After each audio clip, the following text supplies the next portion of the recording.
하나님 말씀 고린도후서 9장 10절에서 15절까지 말씀입니다. 고린도후서 9장 10절에서 15절.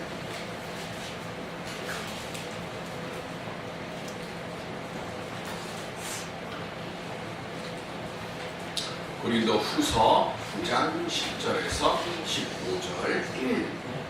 심는 자에게 씨와 먹을 양식을 주시는 이가 너희 심을 것을 주사 풍성하게 하시고 너의 의의 열매를 더하게 하시니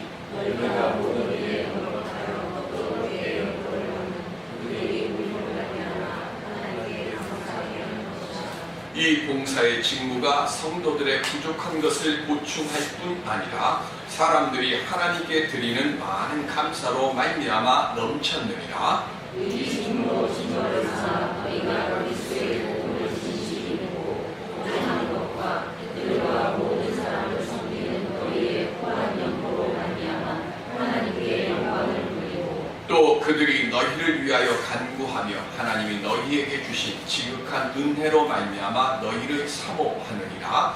말할 수 없는 그의 은사로 말미암아 하나님께 감사한다. 아멘. 이 시간 십자가 사랑의 감격과 기쁨 그리고 감사로 살아갈 수 있는 우리 모두가 될 수 있기를 주님의 이름으로 축원드립니다. CBS에서 제작해서 작년 11월 달에 상영을 한 순종이라고 하는 기독교 영화가 있습니다. 너무 관객들이 많이 찾아와서 일찍 그것이 내려졌어요. 이런 영화들은 성도들이 좀 많이 좀 봐주셔야 되는데 상영관을 찾기도 사실은 좀 힘들고요. 금호와 트월이라고 그곳에서만 상영을 하고 뭐 이래서 본 분들이 적습니다. 거기에는 김은혜 선교사 그리고 남편인 한성국 선교사 그리고 김은혜 선교사의 어머니 김에스더 선교사의 가정 그리고 김용아 선교사 부부의 가정 그래서 두 가정의 얘기가 나옵니다. 연기력은 형편없습니다. 왜냐하면 그냥 선교사들의 삶을 그냥 쭉 찍어간 그거기 때문에요. 울지마 톰스에 이어서 감동을 주는 순종이라고 하는 영화입니다. 우간다에서 반군에게 부모가 잔인하게 살해당하는 모습을 아이들이 봤어요.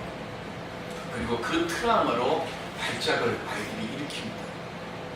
이런 아이들 그리고 피난민들을 위해서 세운 딩기디 마을이라고 하는 곳에서 이 아이들을 가르치며 주민과 함께 살아가고 있는 김은혜 선교사 부부의 이야기입니다. 그런데 이 김은혜 선교사는요 살아생전 가족들은 가난의 굴레에 던져놓은 채 이 딩기디 마을 사람들을 보살펴 떠났던 아버지 고 김정성 목사님에 대한 원망을 가슴에 안고 살았어요.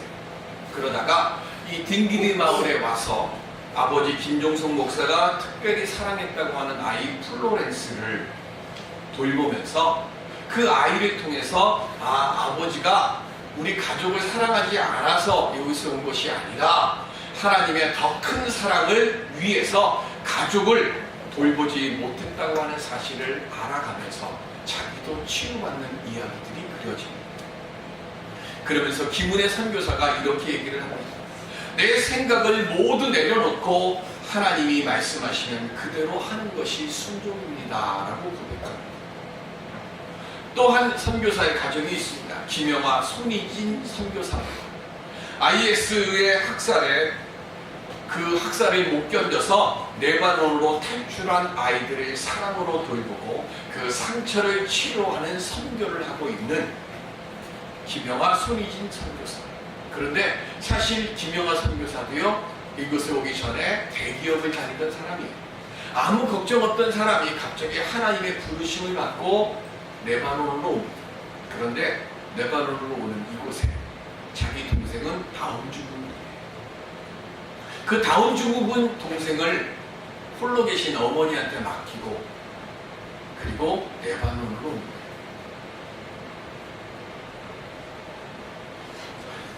이 레바논 난민촌 마을 자울레에서 두려움에 떨고 있는 사람들을 어루만지면서요. 그래서 거기에 물어요. 가족들은 안전합니까? 라고 물으니까 동생에 대한 미안함, 엄마에 대한 미안함, 그게 같이 복합적으로 나오고, 그리고 내가 있는 이 레바논에서 살고 있는 내 자식의 두려움도 같이 생각이 나서요. 눈물을 펑펑 쏟습니다. 그러면서도 이렇게 얘기를 합니다. 이 삶이 하나님의 뜻이라면 내가 있어야 하는 이것이 순종입니다. 이들이 순종하는 말씀은 뭘까요? 순종이라고 하는 영화 포스터에 나와 있는 말씀이 있습니다. 로마서 12장 15절. 거기는 앞부분은 빼고요, 뒷부분만 포스터에는 들어가 있어요. 시작. 즐거워하는 자들과 함께 즐거워하고 우는 자들과 함께 울라. 아멘. 눈물과 좌절 그리고 시련과 절망의 자리 속에서 우는 자들과 함께 우는 선교사 부부의 그 헌신 속에 소망이 꽃을 피우고 있는 줄로 믿습니다. 내전과 IS로 고통당하는 그 땅에서만이 아니라 지금 이 땅에도 주님의 이름으로 우리의 도움과 사랑이 필요한 영혼들이 많이 있어요.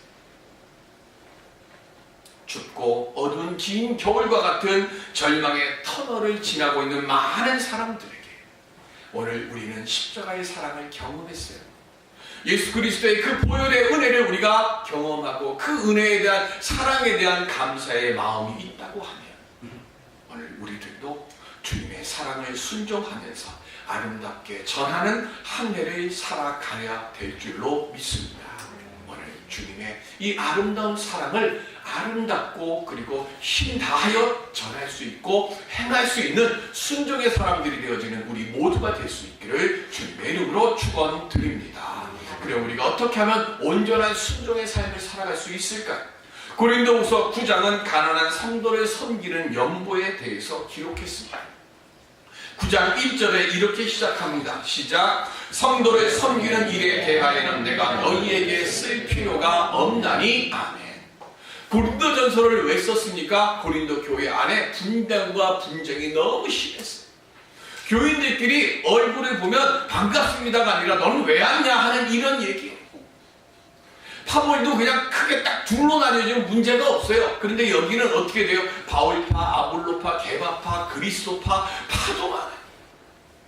차라리 대파 두 개면 양쪽에 우두머리만 만나면 해결이 되는데 쪽파들이 많아지니까 이건 일일이 다 해결할 수가 없어요. 누구 하나 설득해서 문제가 해결된 일이 아니에요. 너무 안타까워서 처음에 편지를 썼습니다. 그런데 고린도 전서를 쓰고 난 뒤에 그 고린도 전서를 보고 나서 더 다툼이 커진 거예요. 그래서 바울이 너무 마음이 아파서 고린도 후서 2장 4절 이하에 나오는 눈물을 흘리면서 편지를 써요. 그리고 놀랍게 그 눈물을 흘리면서 쓴 편지를 받아들고 고린도 교인들이 회개하기 시작합니다.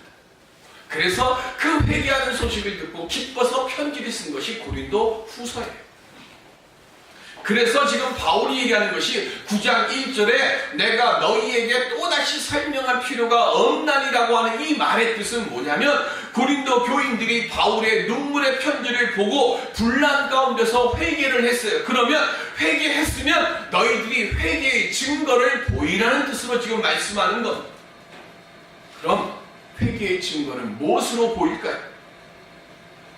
나만 생각했던 우리의 눈을 좀 바꿔서 그리스도를 사랑하고 이웃을 사랑하는 것으로 그것을 드러내 보이라는 것.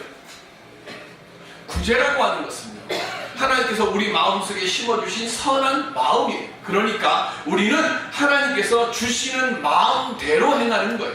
내가 누군가를 사랑하고자 하는 마음은 내가 만드는 게 아니라 하나님이 우리 마음속에 심어놓으신 거예요. 그러면 그것을 크게 만들 수 있는, 크게 만들어가야 하는 것은 누가 하는 거예요? 하나님 우리에게 심어주신 거예요. 그것을 크게 만들고 그것을 사랑의 꽃을 피우게 하는 건 내가 행함으로 그것을 응답해야 되는 거예요. 왜 그렇습니까? 고린도후서 9장 8절에 보면 시작.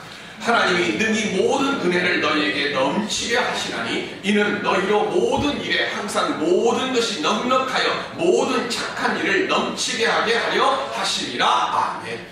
우리가 믿어야 되는 고백 하나가 뭐냐면 하나님은 우리에게 필요한 모든 것을 공급해 주신다는 것을 믿어야 돼요. 우리 믿음의 시작은 여기서부터 되는 겁니다. 부족함이 있거나 넘쳐남이 있거나 이것이 중요한 것이 아니라 하나님께서 내게 필요한 내게 삶을 살아가면서 내게 소용될 만한 것들은 하나님이 먼저 우리에게 공급해 주신다는 거예요. 그러니까 구제라고 하는 것은요, 내 물질, 내 힘이 있어서 하는 게 아니라 하나님께서 나를 통해서 하나님이 지금 구제하라고 나를 통로로 쓰시는구나, 하나님 나를 사용하여 주시옵소서, 그 고백 속에서 하나님이 내게 주시는 선한 일을 우리가 행해야 된다는 거예요. 구제하는 사람의 의의가 드러나면 안 돼요. 내가 누군가를 도울 때 저 사람이 유시용 목사님이 나를 돕는구나 이렇게 그가 느낀다고 하면 우리는 구제가 잘못된 거예요. 구제받는 사람이 뭘 느껴야 돼? 하나님의 사랑을 느껴야 되는 거예요. 내 사랑이 아니라 하나님께서 유시용 목사를 통해서 하나님의 사랑을 내게 전해주시는구나, 그렇게 느끼도록 오늘 우리는 그렇게 선한 일을 행해야 된다는 거예요. 내가 사랑을 행할 수 있도록 하나님께서 하나님의 손길이 나를 이끌어 주셨구나, 그렇게 내가 고백하면서 도와주는 일을 행해야 된다는 겁니다. 우리는 하나님께서 주신 것을 필요한 사람들에게 배달한다는 생각을 가지는 거예요. 학교 다닐 때 공부 잘했으면 그 공부 잘한 거 나 혼자 누리지 마시고요.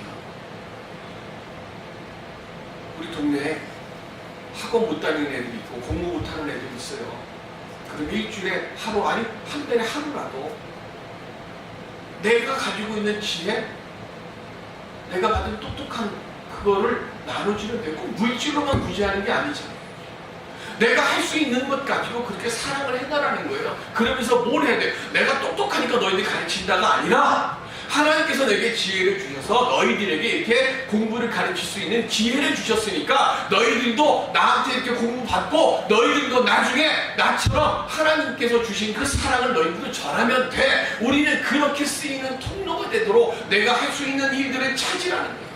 왜 그렇습니까? 10절에 보면 하나님께서 심을 것을 주사 풍성하게 해주셨기 때문에 그렇습니다. 농부가 씨 뿌리고 농사 짓습니다. 그리고 결실을 맺어요. 우리는 생각하기를 뭐냐면 농부가 열심히 일해가지고 그래서 결실을 맺는구나 생각합니다. 그런데 사실 농부가 하는 일은요 그렇게 많지 않습니다. 농부가 비를 만들 수 있습니까? 뜨거운 태양을 만들 수 있습니까? 시원한 바람을 만들 수 있습니까? 적당히 뜨거운 열기도 주고 곡식이 알곡을 맺을 수 있도록 하는 그 모든 일들은 다 누가 하시는 거예요? 하나님이 하시는 거예요. 내가 하는 것은 뭐예요? 양분이 잘 되게 하고 물 잘 들어가게 하고 하나님이 주시는 선물들을 뭐 하는 거예요? 그곳에 골고루 들어가도록 잘 자랄 수 있는 환경을 만드는 것은 내가 하지만 그것을 온전히 자라게 하시는 것은 하나님이 다 하시는 거예요. 그래서 뭐라고 했어요? 하나님께서 심을 것을 주신다고 했어요.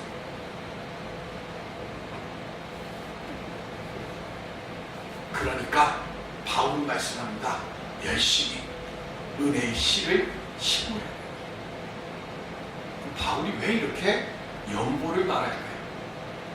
예루살렘 지역의 극심한 가뭄으로 인해서 예루살렘 교회와 성도들의 어려움이 크게 달했습니다. 그래서 바울이 1년 전부터 고린도 교회에다가 예루살렘 교회를 위해서 우리 연보를 좀 합시다 라고 부탁을 했어요. 그리고 이렇게만 이야기하는 것이 아니라 우리가 봉독하지는 않지만 10장 2절에 보면 마게도냐 지역이 나오고 아가야라고 하는 지역이 나와요. 계속 말씀드리지만 마게도냐 지역 그러면 마게도냐는 어느 교회를 대표하는가 하면 빌립보 교회예요. 빌립보 교회. 아가야 하면 아가야는 고린도 교회입니다. 그러니까 아가야에다가 내가 1년 전에 그러니까 아가야에 고린도 교회에다가 예루살렘 교회를 위해서 연보를 부탁을 했으니까 마게도냐 교회 여러분들도 예루살렘 교회를 위해서 연보를 좀 해주세요 라고 부탁을 했습니다. 그랬더니 빌립보 교회에서 어떤 일이 생겼는가 하면 다른 쉼에 붙이도록 하는 거예요. 어떻게? 8장 2절에 보면 고린도후서 8장 2절 시작. 환난의 많은 시련 가운데서 그들의 넘치는 기쁨과 극심한 가난이 그들의 풍성한 연고를 넘치도록 하게 하였느니라. 아멘. 마게도냐인들은요, 환난과 시련이 넘쳐난 지역이에요. 거기다가 이 사람들은 원래 힘든 데다가 로마의 착취로 인해서 극도의 가난 속에 빠졌어요. 그런데 그 극도의 가난 속에 있으면서도 분에 넘치도록 연보를 했어요. 그래서 지금 바울이 고린도 후서에 이 편지를 쓰는 거예요. 왜? 마게도냐 지역보다 경제적이나 모든 여건이 훨씬 더 여유로운 고린도 교회 여러분, 내가 특별히 여러분들에게는 특별한 사랑과 또한 관심을 가지고 1년 6개월 동안 여러분들과 함께 하지 않았습니까? 그런데 빌립보 교회는 모든 것이 부족함에도 불구하고 넘치도록 연보를 했어요. 그걸 이야기하는 거예요. 그러면 이 빌립보 교회가 극심한 가난과 고난 속에서도 어떻게 넘치도록 연보를 할 수 있었는지 아십니까? 라고 묻는 거예요. 첫 번째는 뭐냐면 그들 마음속에 예수 그리스도 안에서 넘치는 기쁨이 있었기 때문에 그들은 그 극심한 어려움 속에서도 그렇게 넘치도록 연보를 할 수 있었습니다 라고 말하는 거예요.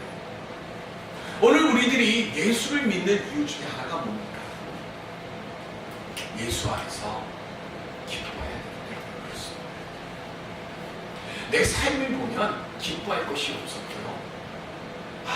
나를 사랑하시는 주님이 나와 함께 하신다는 그 이유만으로도, 십자가의 은혜만으로도 내가 감사할 수 있는 마음을 가질 때 내 삶이 어렵고 힘겨워도 내가 기뻐함을 얻게 되고, 그 기뻐함을 얻게 되어지면 하나님은 그 기뻐함의 모습을 보고 내 삶의 모든 환난과 역경과 어려움들을 이겨갈 수 있는 힘과 능력을 우리에게 선물로 더해 주실 줄로 믿습니다. 빌립보 교회는 그렇게 했던 거예요.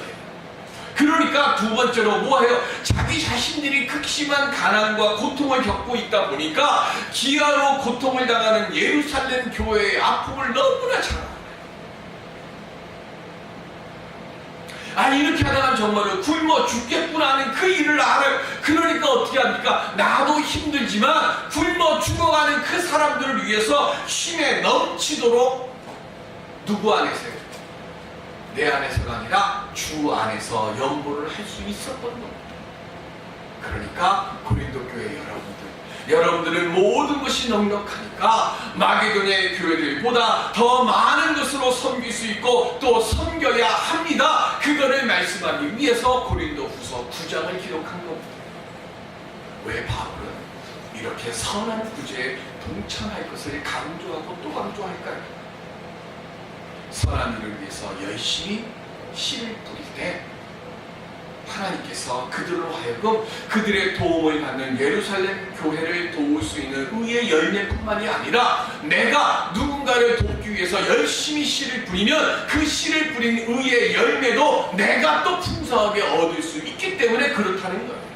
물질이 많아서 많은 것을 드리는 것이 아니라 선한 봉사의 직무를 섬기고 싶어 하는 마음이 부여해져서 그 일을 시작할 때 하나님께서 필요한 씨를 제공해 주시고 그로 인해서 풍성한 열매까지 거두게 해 주신다는 것을 말씀합니다.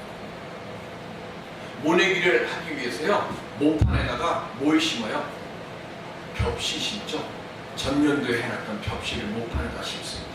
그러면 처음에 그 모판에다가 벽시 심어놓은 거 보면 표도 안 나요. 저게 뭐가 심겨졌나? 표도 안 나요. 그죠? 그러다가 조금 지나고 나면 얼마 3주인가요? 그 정도쯤 지나고 나면 농사는 안 해봐서 모판에 풍성한 것만 봤어요. 근데 3주쯤 지나면 모판 안에 이 모들이 싹 자라요. 그러면 그거 들고 나가서 모판이 풍성해졌어요. 그러면 그거 들고 나가서 그 다음 어떻게 합니까? 모심기를 하잖아요. 논에 가서 모심기를 합니다. 그런데 논에 가서 모심기를 하고 난 뒤에 모심기한 논을 보면 또 역시 뭐예요? 듬성 심겨져 있어요. 그 모습을 보면 저게 뭐가 될까 생각해요.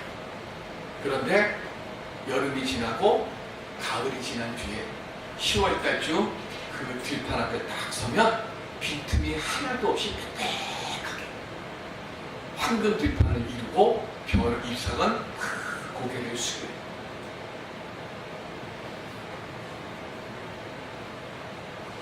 마찬가지. 내 삶의 모습은요, 처음엔 벽시처럼 초라해 보일 수 있어요.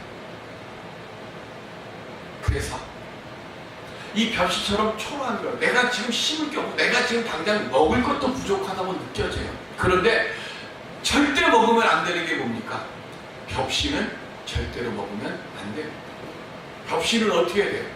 내가 아무리 굶고 또 굶어도 그건 남겨야 돼요. 왜? 그 벽시는 몸을 심어야 됩니다. 마찬가지. 내가 아무리 힘들어도 하나님이 주시는 그 은혜의 사랑의 벽시는 내가 심고자 하게 되겠죠. 저는 그것이 표도 내지 않아요. 그런데 그렇게 심고 난 뒤에 조금 시간이 지나고 나면 그 심어놓은 벽시에서 모종이 자라나요. 그리고 그것을 보면서 내 마음에 기쁨이 생기는 거예요. 우리는 하나님께서 주시는 은혜를 독식하면 안 돼요. 하나님께서 주시는 그 은혜 속에 내가 주신 것에 감사해서 비록 부족하지만 작지만 하나님께 드릴 줄 아는 사람에게 하나님은 축복으로 갚아 주십니다. 우리가 꼭 기억해야 될 것. 그런데 드릴 때 드리는 자에게 하나님이 복이 주신다고 했으니까 내가 하나님께 그것 때문에 그 이유로 드리면 안 돼요. 헌금하면서요. 내가 헌금 10만 원 했으니까 하나님 내게 100만 원 보상해 주시겠지. 그런 마음으로 헌금하게 되면 시험 오고 좀 어려운 일이 생기면 내가 원하는 보상이 없으면 금방 내가 왜 헌신하고 헌금했는데 왜 축복 없느냐며 우리 시험에 빠지게 돼요. 그리고 원망하게 됩니다. 내가 내 입술로 원망하는 그 순간 내 원망의 입술의 문이 열리는 그 순간 뭐가 닫혀요? 축복의 문이 닫혀요. 그래서 구제나 헌금이나 봉사는요 보상 때문에 한 게 아니라 뭐 때문에 해야 돼요? 감사 때문에 하는 겁니다. 하나님을 알게 하셨고 하나님을 사랑하게 하셨으니 하나님 감사합니다. 하나님 나를 사랑하셨으니 하나님 감사합니다. 그래서 하나님이 내 삶의 모든 것을 주관하심을 믿고 하나님께 모든 것을 의지한다는 믿음 안에서 하나님께 드릴 때 그때 하나님이 모든 것을 합력하여 선을 만드시는 그 역사를 그 믿음에 합당한 복으로 우리에게 응답하여 주시고 역사하여 주실 줄로 믿습니다. 내가 누군가의 부족함을 채워주고자 내가 열심을 내면 하나님께서는 그 사람의 부족한 것뿐만이 아니라 그 부족함을 채워주거나 열심을 내는 내 스스로에게 더 많은 감사로 하나님께서 채워주세요. 그렇기 때문에 우리는 이 복된 자리에 동참해야 하는 믿음으로 주님 앞에 감사함으로 나와야 됨을 믿습니다. 인생은요 우리 삶으로 대접받아요. 부자 존경하는 분이 있습니까? 전 부자 존경 안 합니다. 그냥 돈이 부러울 뿐이지. 그런데 존경할 만한 부자들이 있어요. 그렇죠? 부자이면서 존경받을 만한 삶을 사는 사람들은 존경하잖아요. 아, 저 사람 저래서 부자 됐나 보다. 책에 보니까 이런 얘기가 써있더라고요. 내 인생을 내가 어떻게 살았는가, 내가 성공한 인생인가 실패한 인생인가 궁금하십니까? 그러면 지금 당장 전화기를 열고 내가 사고를 쳐서 내가 지금 도망가야 되는데 나 좀 도와달라고 전화를 해보십시오. 그러면 당신이 어떻게 살았는지 금세 나옵니다.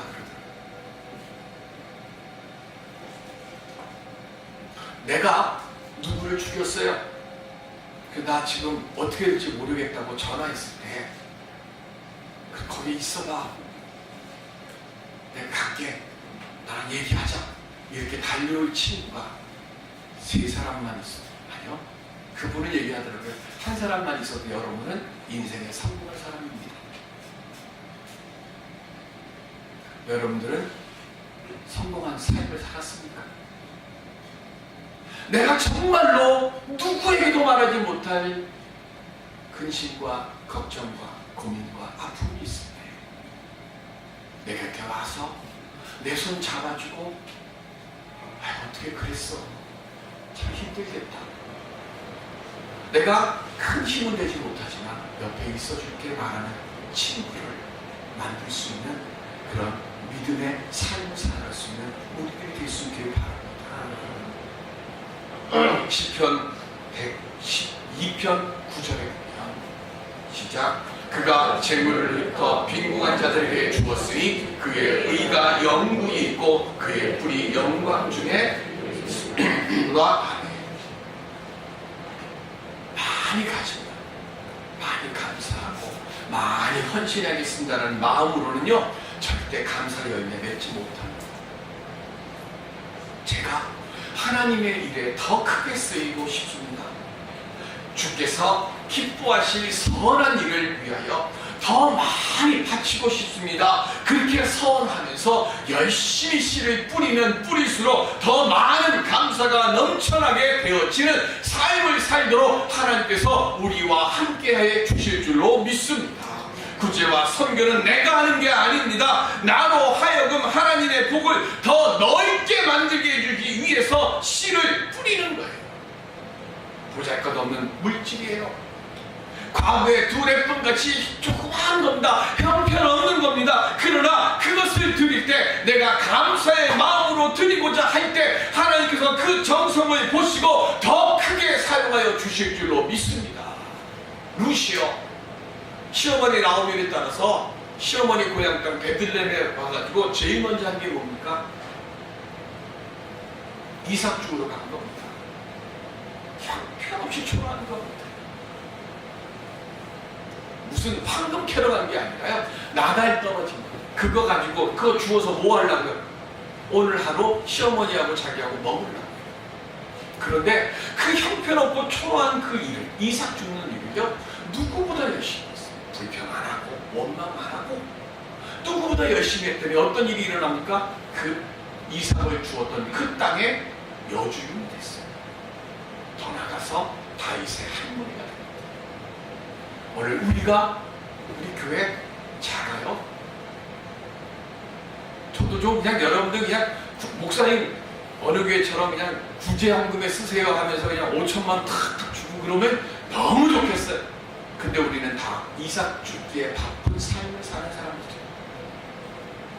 그런데 그 이삭 죽기에 바쁜 삶을 살면서 그렇게 작은 것, 그것을 하나님 앞에 기쁨으로 드릴 때 하나님은요 많고 적음이 아니라 사랑을 행하고자 하는 그 중심을 보시고 그 중심 속에 30배, 60배, 100배의 열매와 결실을 맺는 역사로 우리의 삶에 응답해 주시는 분이심을 믿습니다. 그러니까 우리 모두 다 기쁨으로 나누고 기쁨으로 봉사하고 사랑을 전하는 그 일에 주님 내 손을 사용하여 주시옵시고 내 발을 사용하여 주시옵소서 고백하는 믿음으로 이 한 해를 살아가는 우리들이 되시기를 바랍니다. 그때에 우리의 삶 속에 하나님이 주시는 선하고 복된 열매가 풍성하고 아름답게 맺혀질 줄로 믿습니다. 이 은혜의 복된 삶 만들어가는 우리 모두가 될 수 있기를 주님의 이름으로 축원드립니다. 기도하겠습니다.